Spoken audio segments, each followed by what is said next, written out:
이 시간 옆 사람 보시면서 우리 교회 인사하겠습니다. 당신은 동아리십니다. 네, 거룩한 주일 주님 앞으로 참 잘 나오셨습니다. 오늘도 또 드려지는 예배 가운데 선포되어지는 말씀 가운데 정말 은혜가 되시는 귀한 시간 되셨으면 좋겠습니다. 저는 우리 참된 평안교회 성도님들이 신앙생활이 행복하시고 삶 속에서 날마다 평안하셨으면 좋겠습니다. 할렐루야. 자, 그러면 우리가 어떻게 하면 평안하고 행복할 수 있겠습니까? 사실 상황과 환경이 아무 문제 없고 평안하면, 아무 문제 없으면 우리가 평안하고 행복할 수 있습니다. 그러나 우리의 인생길 상황과 환경은요 늘 바로 문제와 어려움이 있습니다. 그래서 이 문제가 지나가면 또 저 문제가 찾아오고요, 우리를 힘들게 하고 어렵게 하는 일들이 계속해서 이어집니다. 그래서 우리가 잘 알고 있듯이 우리의 인생이 수고와 슬픔뿐이라고 하는데요, 그러므로 상황과 환경을 바라보면 잠깐 평안할 수 있지만 우리가 언제나 우리 인생은 흔들릴 수밖에 없습니다. 이것은요 예수 믿어도 마찬가지입니다. 예수를 믿는다고 하나님께서 우리에게 문제를 치워주시고 문제 없는 길로만 인도해 주시지 않습니다. 어쩌면 예수 믿는 사람이 세상 사람들보다 훨씬 더 어쩌면 수고와 슬픔뿐인 인생 가운데 짐을 하나 더 지고 가는 인생이 예수 믿는 인생일 수 있습니다. 왜냐하면 세상이라면 그냥 내가 기준되어 내가 하고 싶은 대로 내가 기준돼서 그냥 상대방을 또 비판하고 그냥 상대방하고 관계하고 싶지 않으면요 그냥 관계하지 않으면 그만입니다. 내가 왜 다른 사람 때문에 고통을 당하고 힘들어야 되겠습니까? 어떤 사람은 별로 상대하고 싶지 않은데 왜 상대를 해야 됩니까? 세상이라면 상대하지 않아도 되고요, 그냥 손절하면 그만입니다. 그게 나에게 편한 것이라면 그것을 선택해도 누가 뭐라 할 사람이 한 사람도 없습니다. 그런데요, 예수 믿는 사람들은 예수님의 피값으로 우리는 내가 주인된 인생이 아니라 예수님이 나의 주인이 되셨기 때문에 우리는 예수님의 피값으로 새로운 피조물로 태어난 존재이기 때문에요, 내 마음대로 살 수가 없는 존재가 예수 믿는 사람입니다. 그래서요, 나를 아프게 한 사람, 나를 힘들게 한 사람, 상대하고 싶지 않은 사람, 나와 생각이 다른 사람, 이런 사람을요 나의 주인 되신 예수님께서는 뭐라고 말씀하시는가 하면요, 내가 먼저 손 내밀고 내가 먼저 용납하고 내가 먼저 화목하기를 힘쓰고 사랑하기를 힘쓰라고 말씀하시기 때문에 예수 믿는 사람들은 세상 사람들보다 어쩌면 더 무거운 짐을 하나 짊어지고 사는 사람일 수 있습니다. 그래서 때론 예수 믿고 예수님 말씀대로 살아가는 것이 너무 힘들어서 그냥 내려놓을까 포기하고 싶을 때가 있을 수가 있습니다. 신앙생활 별로 하고 싶지 않을 때가 있습니다. 그래서 다 떠나서 그냥 나는 자연인이다 것처럼 그냥 아무도 없는 곳에 가서 살고 싶은 그런 마음도 들 때가 있습니다. 안 그렇습니까? 저는 그러시더라 생각됩니다. 다 떠나서 그냥 아무도 없는 곳에 가서 혼자 그냥 그렇게 살고 싶다, 그런 마음이 들 때가 있습니다. 여러분, 그런데요 그렇게 하면 정말 잠깐은 또 평안할 수 있고요, 어느 정도는 평안할 수 있지만 그러나 그렇게 한다고 해서 계속해서 평안을 누릴 수가 없고요, 기쁨과 감사로 충만할 수가 없는 것입니다. 그러면 어떻게 해야 되는가? 이런 예수 믿는 사람은요 혼자가 아닌 인생입니다. 우리 안에서 주님께서 함께하고 있기 때문에요, 예수 믿는 사람은 주님이 기뻐하신 뜻대로 살기를 힘쓸 때 주님께서 책임져 주시사 주님께서 우리에게 정말 참된 평안과 기쁨으로 충만한 삶으로 인도해 주시는 줄 믿습니다. 저는 이것이 확실히 믿음 되시기를 주님의 이름으로 축원드립니다. 그래서요 예수님께서 뭐라고 말씀하셨는가 하면요 요한복음 14장 27절에 예수님께서 이렇게 말씀하십니다. 평안을 너희에게 끼치노니 곧 나의 평안을 너희에게 주노라. 내가 너희에게 주는 것은 세상이 주는 것과 같지 아니하니라. 너희는 마음에 근심하지도 말고 두려워하지도 말라. 예수님께서 말씀하십니다. 우리 교회의 그 이름의 근거가 되는 말씀입니다. 그러니까 예수님께서는요 내가 주는 평안은 세상에 주는 것과 같지 않다라고 말씀합니다. 세상에서도 평안이 있습니다. 아무 문제 없을 때, 염려 없을 때, 아무 이상 없을 때 그때 평안합니다. 그러나 인생은요 계속 평안할 수가 없는 것이 이 땅은 흔들리는 인생이기 때문에 세상은 잠깐 평안할 수 있지만 흔들리는 인생입니다. 그러나 주님께서 주시는 평안은 참된 평안이기 때문에요 영원한 평안이기 때문에 주님 주신 평안을 우리가 누릴 때 정말 기쁨과 감사로 충만한 삶을 살 수 있고요 행복하고 복된 삶을 살 수가 있는 것입니다. 할렐루야. 여러분 예수님이 주시는 평안이 왜 세상에 주는 평안과 다른 것이겠습니까? 예수님은 전능하신 하나님이십니다. 모든 것을 주장하시는 전능자십니다.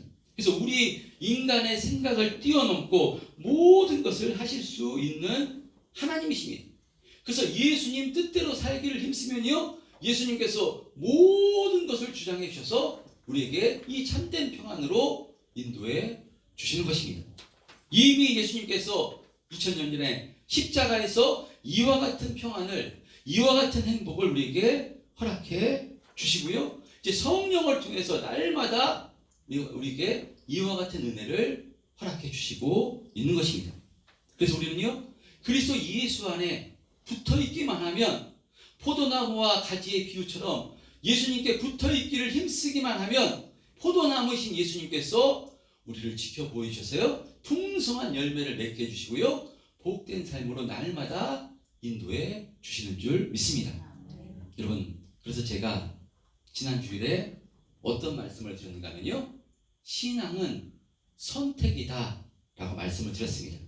결정적인 순간에 결정해야 되는 어떤 순간에 있을 때 어떤 행동과 어떤 말을 해야 되는 순간에 예수 믿는 우리들은요 하나님의 뜻이 무엇인가 주님의 뜻이 무엇인가 그것을 알아 주님의 뜻을 선택할 때 그것이 주님의 뜻이기 때문에 주님께서 가장 복된 것으로 가장 좋은 것으로 인도해 주시기 때문에 정말 복되고 행복한 삶을 살 수 있는 비결은 뭐냐 주님의 뜻을 선택할 때 이와 같은 삶을 살 수가 있는 것입니다. 그러므로 우리는 항상 기뻐하고 감사하고 승리하는 삶을 살기 위해서 어떤 선택을 할 때 주님의 뜻을 선택해야 되는 줄 믿습니다. 그러므로 신앙은 선택인 것인데 그러면 어떤 것이 주님의 뜻인지 그렇지 않은 것인지 우리가 어떻게 알 수가 있겠습니까? 주님께서 꿈속에서 이것을 선택해라 이 길로 가라 저 길로 가라 가르쳐 주시는 것일까요? 성경은 아브라함과 야곱과 다윗과 이런 그 인물들을 통해서 직접 음성으로 이렇게 가르쳐 주시기도 했고요 또 지금도 아주 특별하게 이런 경우도 있을 수 있습니다. 그러나 진짜 이것이 하나님의 음성인지 우리가 어떻게 분별할 수가 있겠습니까? 악한 마귀도요 이렇게 교묘하게 역사해서 이것이 하나님의 뜻이라고 교묘하게 유혹하기 때문에요 우리가 음성을 통해서는 이것이 진짜 하나님의 뜻인가 아닌가 분별할 수가 없습니다. 그러면 어떻게 하면 이것이 하나님의 뜻인가 확실하게 100% 우리가 분별할 수 있는 것인가? 그것은요 기록된 말씀 이미 성경은요 예언이 완성되었기 때문에 하나님의 말씀을 기준 삼으면 이것이 100% 하나님의 뜻인 줄 믿습니다. 그래서 베드로가 지난 말씀에 무엇이 생각났다라고 말씀하는가 하면요 예수님의 말씀이 생각났다라고 말씀합니다. 그러니까 지난 말씀 11장 16절에 내가 주의 말씀에 요한은 물로 세례를 베풀었지만 너희는 성령으로 세례를 베풀리라 라는 이 말씀이 생각났다는 것입니다. 요한은 물로 세례를 베풀었지만 너희들, 이 사도들, 제자들, 너희들은 성령으로 세례를 베풀 것이다. 이 말씀이 생각났다는 것입니다. 바로 베드로가 고넬료 집안에 십자가 복음을 전할 때 그 고넬료 가정에 성령의 역사는 마가의 다락방에 성령이 임하는 그 성령의 역사가 고넬료 가정에 일어난 것입니다. 그때 우리에게 성령으로 세례를 베풀 것이다. 그 말씀이 이 말씀이구나. 바로 이 베드로가 생각이 나서요. 이 구원을 확증하는 물 세례를 베드로가 바로 그 고넬료 가정에 허락함으로 그 이방인 가정에 최초로 교회가 세워지는 그런 은혜의 역사가 일어나게 된 것입니다. 그러니까 결정적인 순간에 베드로에게 무엇이 생각나는가 하면요, 주님의 말씀이 생각난 것입니다. 그러니까 이와 같이 결정적일 때 주님의 말씀이 생각남으로 이들에게 세례를 베풀었듯이 우리도 결정적인 어떤 선택을 할 순간에 어떤 행동과 어떤 말을 할 때 주님의 말씀이 생각나셔서 그 말씀대로 행할 때 그것이 주님의 뜻인 것입니다. 그래서 이렇게 결정적일 때 주님의 말씀이 생각나려면 우리가 어떻게 해야 되는가 하면요, 지난주에도 말씀드렸지만 평상시에도요 주님의 말씀을 많이 먹으시기를 바랍니다. 주님의 말씀이 양식되어야 되는 줄 믿습니다. 이 시간 제가 한번 여러분에게 마음속에 한번 묻겠습니다. 이때까지 신앙생활을 하셨는데요, 창세기부터 요한계시록까지 정말 정독으로 성경을 한 번이라도 읽어보신 적이 있는가 자신을 점검해 보셨으면 좋겠습니다. 하나님의 말씀, 생명의 말씀, 모든 하나님의 뜻이 담겨져 있는 이 성경을 창세기부터 요한계시록까지 한 번 이상 읽으셨는가? 만약 그렇지 않다면요, 나는 지금 무엇을 믿고 있는가? 자신을 한번 뒤돌아 보셔야 되는 것입니다. 여러분, 우리는요 무엇을 믿는 것인가 하면요, 기록된 하나님의 말씀을 믿는 사람이 예수 믿는 사람입니다. 이 말씀에 하나님의 뜻과 경륜과 하나님의 사랑과 하나님의 계획과 하나님의 경륜과 모든 것이 바로 이 말씀에 들어가 있습니다. 목사님들이 그런 말씀 많이 하십니다. 성경이 꿀송이처럼 달다. 저도 잘 해는 말씀이겠지. 무슨 꿀송이처럼 달아. 말도 안 돼. 그렇게 생각했었습니다. 근데요, 저도 이렇게 신대원에 들어가서 먼저 섬기던 교회 목사님이 목회를 하려면 복음서를 최소 100번 이상을 읽어야 된다. 그 말씀을 이렇게 하셔서 그 성경을 사복음서를 처음에는 며칠 만에 읽었지만 이게 지나가니까요 하루에도 막 사복음서를 읽으면서 제가 그 예수님의 말씀 그 사복음서에 나와 있지 않습니까? 그 말씀을 막 웅변하듯이 막 할 때는 너무 좋아서 읽으면서 이 말씀이 그래서 꿀송이처럼 달다. 이 말씀이구나. 이런 경험을 한 적이 있습니다. 우리 참된 평안교회 성도님들도요, 이 주님의 말씀, 하나님의 말씀이 꿀송이처럼 달더라. 이것이 경험되시기를 주님의 이름으로 축복합니다. 여러분, 성경은 하나님께서 우리를 얼마나 사랑하시는가 그 약속이 기록된 말씀이고요, 또 예수님의 피값으로 구원받은 성도들인 우리들의 삶의 지침서입니다. 그래서 디모데 후서 3장 16절 17절에 보면요 이렇게 말씀하는데요, 우리 한번 합독해 보겠습니다. 시작. 모든 성경은 하나님의 감동으로 된 것으로 교훈과 책망과 반응과 의로 하기에 유익하니 이는 하나님의 사랑으로 온전하게 하여 모든 선한 일을 행할 능력을 갖추게 하려 함이라. 이렇게 성경은요 예수 믿는 사람들이 어떻게 살아가야 되는가 모든 가르침이 이 성경에 기록되어 있기 때문에 성경 말씀이 기준대로 살아갈 때 정말 우리가 복되고 능력 있는 삶을 살아갈 수가 있는 것입니다. 그런 의미로 우리 참된 평안교회 성도님들은요 성경을 많이 읽으시고 성경 말씀이 여러분의 양식 되시기를 주님의 이름으로 축복합니다. 아멘. 그리고 지난주에 말씀드린 것처럼요 제가 부족한 것이 너무 많습니다. 근데 요새는 유튜브만 키면요 정말 저보다 1000배, 10,000배 너무나도 복음적이시고 훌륭하신 목사님들의 설교를요, 마음껏 들을 수가 있습니다. 저도 낙심될 때, 마음이 어려울 때 그냥 넋놓고 있으면요, 그 낙심이 저를 밀물듯이 밀려오는데요. 그때 이 목사님들의 말씀, 하나님의 말씀을 들을 때 그냥 이상하게도 마음의 치유가 되고요, 회복되는 경험을 느낄 수가 있습니다. 그렇기 때문에요, 제 강단에 선포되는 말씀도 사모해서 들으시면 너무나 감사하고요, 이 평상시에요, 이 말씀, 훌륭하신 목사님들의 말씀을 많이 들으시길 바랍니다.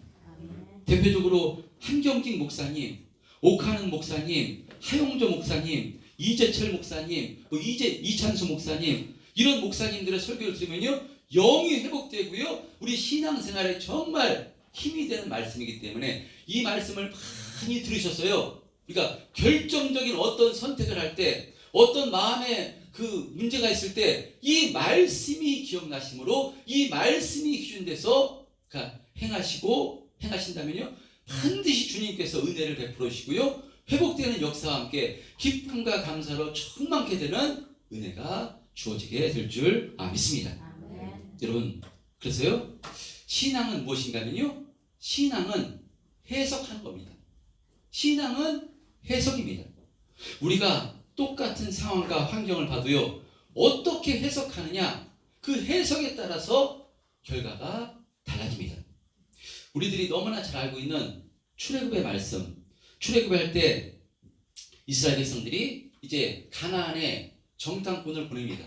잘 아십니다. 12명 우리가 보내는 것을 잘 알 수 있습니다. 12명의 정탐꾼을 가나안 땅에 들어갔어요. 정탐을 합니다. 그랬을 때 어떻게, 민수기 13장 27절 28절 한번 합독해 보겠습니다.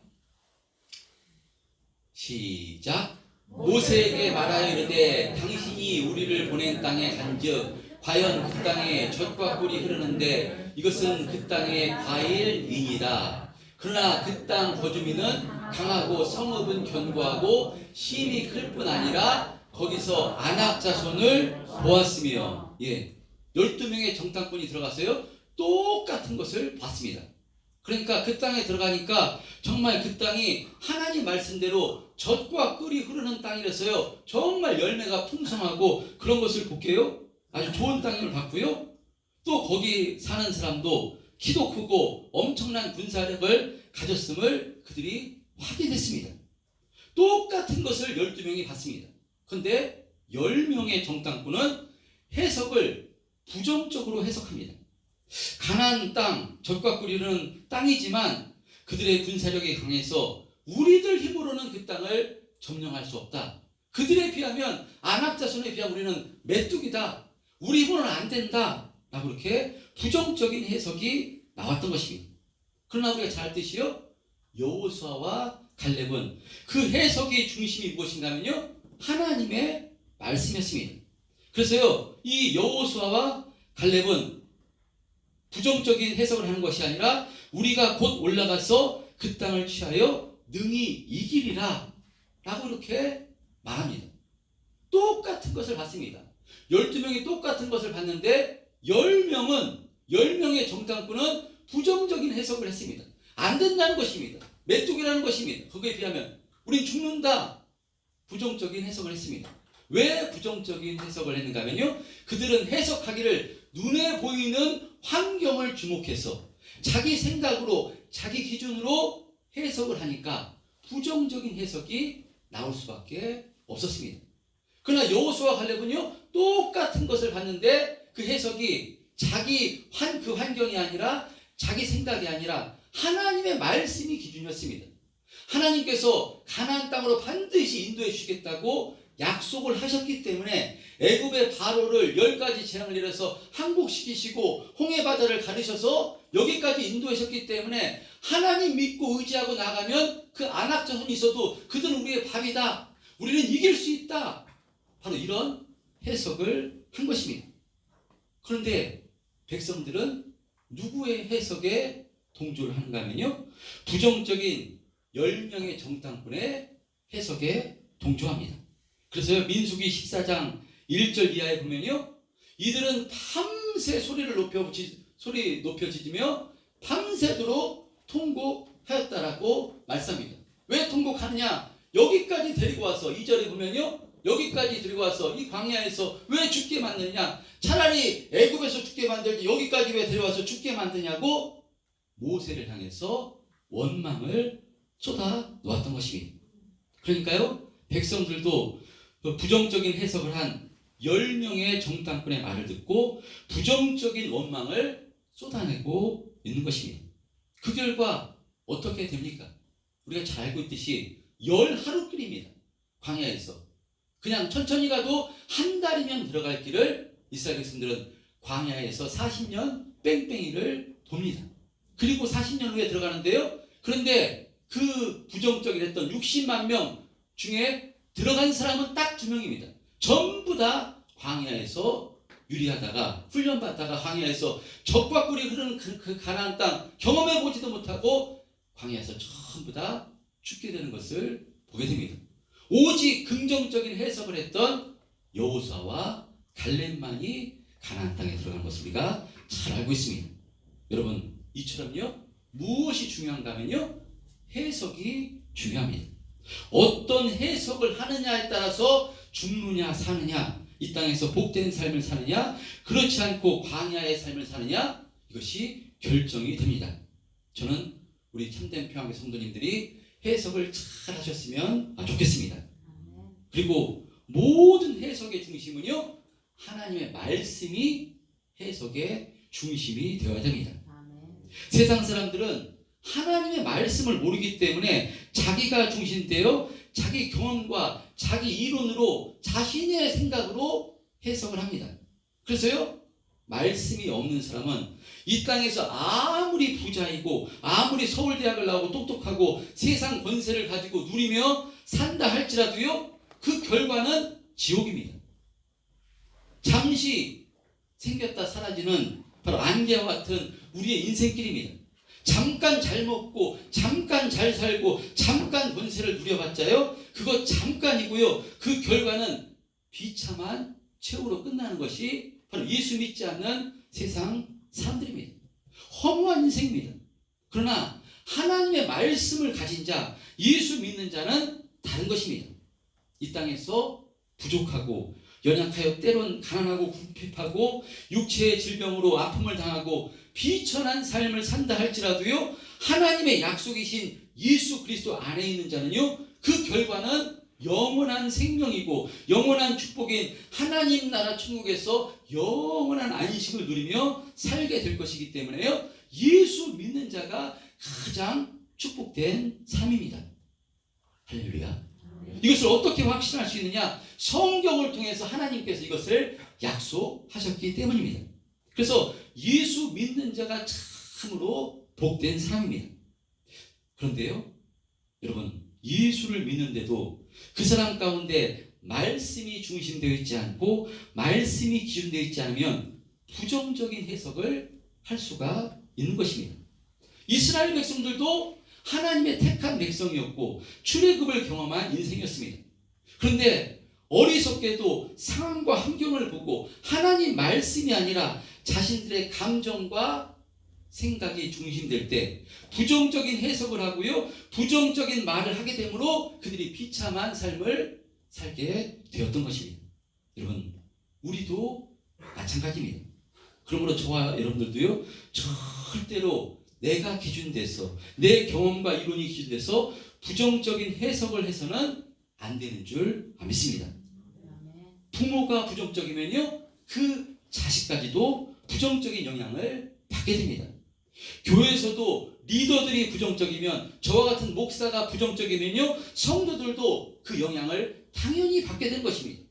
10명의 정탐꾼 리더들이 부정적이니까요, 백성들이 그 부정적인 것이 전부 다 영향을 받게 됩니다. 부정적인 것은 급속도로 바로 전파됩니다. 왜냐? 죄이기 때문에 그렇습니다. 아담의 범죄로 이 부정적인 것은 그냥 급속도로 전파됩니다. 인간의 힘과 능력으로는요, 긍정적인 것, 부정적인 것 선택하라면요, 절대로 긍정적인 것을 선택할 수가 없습니다. 아담의 범죄로. 그런데 우리는 긍정적인 것을 선택해야 되는 줄 믿습니다. 그 선택하는 기준이 하나님 말씀일 때 긍정적인 선택을 할 수가 있는 것입니다. 아멘. 부정적인 이야기를 듣더라도요, 거기에 절대로 영향을 받지 않으시기를 축복합니다. 아멘. 그래서 부정적인 얘기를 만약에 들었다, 저한테 들었다, 그러면 한 귀로 흘리시고요, 저를 위해서 하나님 긍휼을 베풀어 주옵소서. 몰라서 그러는 것입니다. 잠깐 그냥 그래서 몰라서 저러는 것입니다. 저를 위해서 기도해 주시기 바랍니다. 여러분, 긍정적인 선택을 할 수 있는 것은요, 하나님의 말씀이 기준이 될 때 긍정적인 선택을 할 수가 있는 것입니다. 여러분, 예수 믿는 사람은 해석이 달라야 하는 사람입니다. 우리는 죽어도 다시 사람입니다. 우리는 절망 없습니다. 왜냐? 예수님이 우리와 함께하고 계시기 때문입니다. 그래서 예수님께서는 내가 너희들과 함께하고 있으니 너희들은 걱정하지 말고 염려하지 말라, 강하고 담대하라 말씀하십니다. 내가 너희들의 죄와 가난과 저주와 질병 다 담당했으니 너희들은 평안을 누리고 서로 사랑하는 자가 되라. 서로 용납하고 품어주고 격려하고 위로하고 오직 주의 일에 힘쓰는 자가 되라 라고 주님께서 말씀하신 것입니다. 그렇다면 우리가 어떻게 살아야 되겠습니까? 우리는 해석을 잘 해야 되는 줄 믿습니다.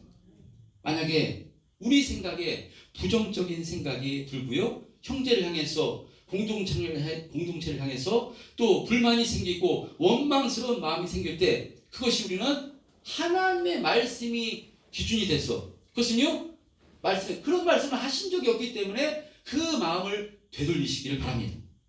주님께서는 절대 우리들에게 성경에 원망해도 괜찮다, 불평해도 괜찮다, 비판해도 괜찮다 말씀하시지 않으셨습니다. 원수까지도 용납하고 그를 위해서 기도하고 바로 사랑하기를 힘쓰라고 예수님께서 말씀하신 것입니다. 그러므로 우리들은 철저하게 하나님의 말씀이 기준이 됐어요. 그 주님의 말씀을 내가 감당하기 힘들 때는요, 그래서 기도하는 것입니다. 내 힘과 내 능력으로 감당하기 힘들기 때문에 감당할 수 있도록 은혜를 베풀어 주옵소서. 내 심령을 주장해 주옵소서. 하나님 말씀대로 살길 원합니다. 불쌍히 여겨 주옵소서. 기도할 때 성령께서 해석을 잘 할 수 있도록, 긍정적인 해석을 할 수 있도록 은혜를 베풀어 주시는 줄 믿습니다. 여러분, 제가 사도행전 말씀을 전하는데 왜 이 말씀을 드리는가 하면요, 우리가 오늘 읽은 본문이 안디옥 교회에 대한 말씀이기 때문입니다.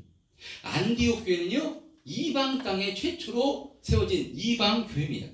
얼마나 아름다운 교회인지 모릅니다. 그래서 사람들이 안디옥 교인을 향해서 최초로 야, 저 사람들은 그리스도인이다 라는 그런 말을 듣게 된 교회가 안디옥 교회입니다. 교인들이 교인을 향해서 그리스도인이라고 한 것이 아니라 세상 사람들이 그 안디옥 교인을 향해서, 사람들을 향해서 야, 저 사람들 그리스도인이다 라는 그 처음 그 말을 듣던 사람이 안디옥 교인들이었습니다. 다음 주에 한번 살펴보기로 하고요. 그런데 이 안디옥 교회가 어떻게 세워졌는가 하면요, 오순절 성령 강림의 역사, 이를 통해서 세워진 예루살렘 교회, 본교회 성도들을 통해서 이 안디옥 교회가 세워진 것이 아닙니다. 예루살렘 교회는요, 엄청난 은혜를 받았음에도 그들은 자신이 기준이 돼서 주님 말씀에 순종하지 못하고 있었던 것입니다. 해석이 잘못되어 있었던 것입니다. 해석을 잘못하고 있었습니다. 예수님께서는 성령이 너희에게 임하시면 너희가 권능을 받고 예루살렘과 온 유대와 사마리아와 땅끝까지 이르러 내 증인이 되리라 말씀을 하셨습니다.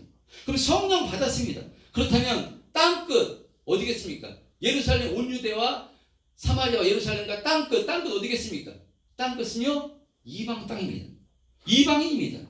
그런데 이들은 편견으로, 자신의 기준으로 무슨 이방 땅에 이방인이 구원을 받을 수 있는가? 그 사람들은 개, 돼지들인데 무슨 그들이 구원받을 수 있어? 했어요? 주님께서 말씀하셨어도요, 자신의 생각으로 순종하지 않았습니다. 그러니까 순종하지 않으니까, 움직이지 않으니까 주님의 말씀을 믿으셔야 되기 때문에 예루살렘 교회에 큰 스데반의 순교를 인해서 큰 환란이 일어납니다. 그러니까 유대교인들이 다 잡아 죽이려고 하니까요, 살기 위해서 도망칩니다. 그래서 사마리아는 안 쫓아오겠지, 여기는 안 들어오니까 사마리아 도망갔던 빌립을 통해서 사마리아에 복음을 전하게 성령께서 하시는 것이고요. 이렇게 많이 흩어졌던 사람들, 흩어졌음에도 이방인에게 복음을 전하지 않습니다. 오늘 본문에 보면요, 유대인에게만 전합니다. 근데 그 헬라파 유대인이 그 받아서 그 복음을 바로 이 이방인에게 복음을 안디옥에서 전할 때 안디옥 교회가 최초로 세워지게 된 것입니다. 그러니까 하나님께서는요, 하나님의 말씀을 이루시기 위해서 예루살렘 교회를 쓰시기 원하는데, 성령 충만함을 받은 예루살렘 교회를 쓰시기 원하는데, 그들이 편견에 가로막혀 있으니까요, 핍박과 고난을 통해서 사방으로 사람들을 흩어지게 만들어 다른 이들을 통해서 하나님의 일을 지금 이루시고 있는 것입니다. 그러니 여러분, 우리도 마찬가지입니다. 하나님께서는 우리를 축복하시고 우리를 통해서 주님의 뜻을 이루시고 주님의 일을 하시기를 기뻐하시는데, 우리가 내가 기준이 되고 내가 경험과 이론이 중심이 돼서 하나님과의 뜻과는 다른 해석을 해서 부정적인 선택을 한다면, 부정적인 해석을 한다면 과연 우리가 어떻게 되겠습니까? 그런 의미로 마지막으로 제가 며칠 전에 은혜 받았던 내용을 말씀을 드리면서 말씀을 마무리하도록 하겠습니다.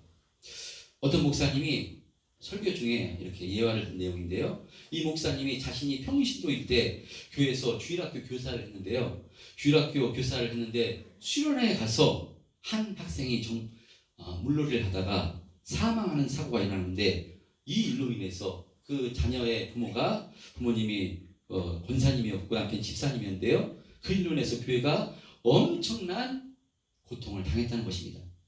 자신이 사랑하는 그냥 아들이 수련회에 가서 죽었으니까 얼마나 가슴 아프고 정말 그렇겠습니까? 똑바로 관리를 못한 교회와 교육자들이 정말 원망스럽고 보상을 요구하는 마음 충분히 이해가 되는 마음입니다.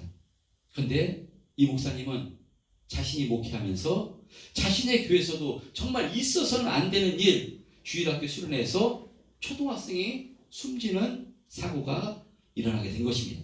근데 그 부모는 예수를 믿은 지 그리 오래되지 않는 집사님이었는데, 그 남편, 그 아버지가요, 장례식 때 유족 대표로 이와 같은 5가지 감사를 고백했다는 것입니다.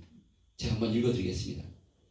내 아들 민홍이가 엄마 뱃속에서 그리스도인으로 잉태되고 모태신앙으로 태어나서 유아 세례인으로 살게 하신 것을 감사합니다. 이 아들을 하나님께서 당신의 필요에 의해서 하나님 나라에 먼저 불러가시되 세상에서 그 영혼이 때묻기 전에 순결한 영혼인 채로 불러주셔서 감사합니다. 내 아들을 일찍 데려가시되 교통사고나 다른 사고처럼 끔찍한 사고 현장이 아니라 하나님의 말씀을 배우던 수련회장에서 데려가셔서 감사합니다. 내 사랑하는 아들이 떠났기 때문에 빈자리가 당장은 아프겠지만 하나님께서 당신의 은혜로 채워주실 것을 믿기에 감사합니다. 어린 내 아들 장례식을 위해서 사랑하는 교우 여러분께서 이렇게 사랑을 베풀어 주셔서 감사합니다. 이렇게 5가지 감사를 고백했다는 것입니다. 여러분, 똑같이 두 가정이 자식을 잃었습니다. 똑같이 예수 믿는 가정입니다. 그런데 똑같은 상황인데요, 한 부모는 그 일로 교회를 정말 힘들게 하고 어렵게 했습니다. 그러나 한 부모는 5가지 감사를 고백했습니다. 그래서 이 한 교회는요, 이 일로 인해서 성도들이 엄청난 은혜를 받고요, 정말 교회가 더욱더 하나가 되었다는 것입니다. 여러분, 어떻게 이럴 수가 있겠습니까? 똑같은 상황을 했는데 어떻게 이럴 수 있습니까? 그것은요, 해석이 달랐기 때문입니다. 내 감정과 내가 중심이 아니라 하나님의 말씀이 해석의 중심이었기 때문입니다. 여러분, 해석이 다른 사람이 예수 믿는 사람입니다. 여러분, 예수님께서 물으셨습니다. 예수님께 사람들이 묻습니다. 저 장님이 누구의 죄 때문입니까? 아버지의 죄 때문입니까? 자신의 죄 때문입니까? 장님의 죄. 유대인들은요, 장애인들 그 죄라고 생각했습니다. 저 죄, 장님 누구의 죄 때문입니까? 아버지의 죄 때문입니까? 자기 자신의 죄 때문입니까? 예수님께서 아니다. 그것은 아버지의 죄도 아니고 저 사람의 죄도, 저 장님의 죄도 아니고 저것은 하나님의 영광을 위함이라 예수님께서 말씀하십니다. 여러분, 예수님은 해석이 달랐습니다. 할렐루야. 여러분, 해석을 달리 하신다면요, 우리가 이 땅에서 어렵고 힘든 삶을 살아갑니다. 문제가 지나면 또 문제고요, 근심 염려가 떠날 수 없는 것이 우리의 인생입니다. 수고와 슬픔뿐인 것이 우리의 인생입니다. 그런 인생 가운데서도요, 우리가 해석을 잘하면 그 가운데서도요, 주님께서 우리와 함께 하십니다. 우리를 위해서 하나님께서 독생자 예수 그리스도를 십자가에 피 흘려 죽이시기까지 우리를 사랑하신 그 주님께서 우리와 함께 하시며, 두려워하지 말라, 염려하지 말라, 너희들의 인생의 끝은 영원한 천국이다, 내가 너와 함께 한다, 감사하라, 기뻐하라, 사랑하라, 주님께서 말씀하십니다. 그 말씀이 우리의 해석이 기준이 될 때요, 우리는 그럼에도 불구하고 그런 상황 가운데서요, 감사하며 기뻐하며 정말 주님이 기뻐하시는 신앙생활을 힘있게 하게 되는 줄 믿습니다. 여러분, 신앙은 해석입니다. 이 해석이 하나님의 말씀이 기준돼서 해석하심으로 이 흔들리는 세상 가운데서도요, 감사하며 찬송하며 힘있게 믿음의 길 걸어가시는 우리 참된 평안교회 성도님들 다 되시기를 주님의 이름으로 축원드립니다.